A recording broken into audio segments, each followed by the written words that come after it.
मी नगर जिल्ह्यात कीर्तनाला गेलो. नगर जिल्ह्यात कीर्तनाला गेल्यानंतर साधारणतः 12-13 वर्षापूर्वीचा विषय असेल. 2 किलोमीटर मेन रोडच्या आत गाव होतं. कीर्तन झालं त्या गावकऱ्यांनी मला रोडला सोडून दिलं. मी मला एखादं वाहन येईल वाहन मला घेऊन जाईल त्याची वाट पाहत होतो. समोरून एक ऊसाचा ट्रॅक्टर आला. वाहन तर आलं नाही, विरंगुळा ऊसाचा ट्रॅक्टर, त्याच्यावर गाणं चालू होतं. ऊसाचा ट्रॅक्टर बिना गाण्याचा चालत नाही, पर त्याच्यावर जे गाणे आहे तसे कुठंच वाजत नाही. तेव्हा गाणं चालू होतं, बघ बघ बघ सखे कसं गुबू गुबू वाजत. गाणं वाईट नाही पण चांगलंही नाही का, बैलाचं ते सॉन्ग होतं तेव्हा प्रकाशित झाले, वाजलेलं गाणं. अहो तेव्हा तर बरं होतं. आता जर तुम्हाला चुकून ट्रॅक्टर दिसला तर काय त्या ट्रॅक्टर चालकांनी वसा घेतला महाराज समाजसेवेचा.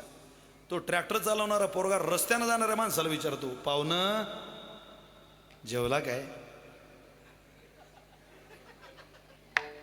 पाहुणं जेवला काय? ही परिस्थिती आता. पण जाऊ द्या, ते गाणं वाजतं त्याच्यावर. त्या पोराकडे मी पाहिलं आणि हसलो. त्याचं ते गाणं चालू होतं. त्याला समजलं रे महाराजांना हे गाणं आवडलं नाही बापा बहुतेक.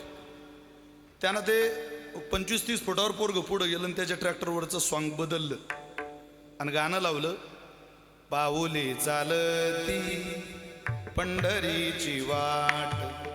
आता तो परत चित्रपटातलं गाणं लावेल का न लावेल का मला माहिती नाही, पण एका कीर्तनकाराचा पोशाख पाहून त्याला त्याच्या ट्रॅक्टरवरचं गाणं बदलवं वाटलं.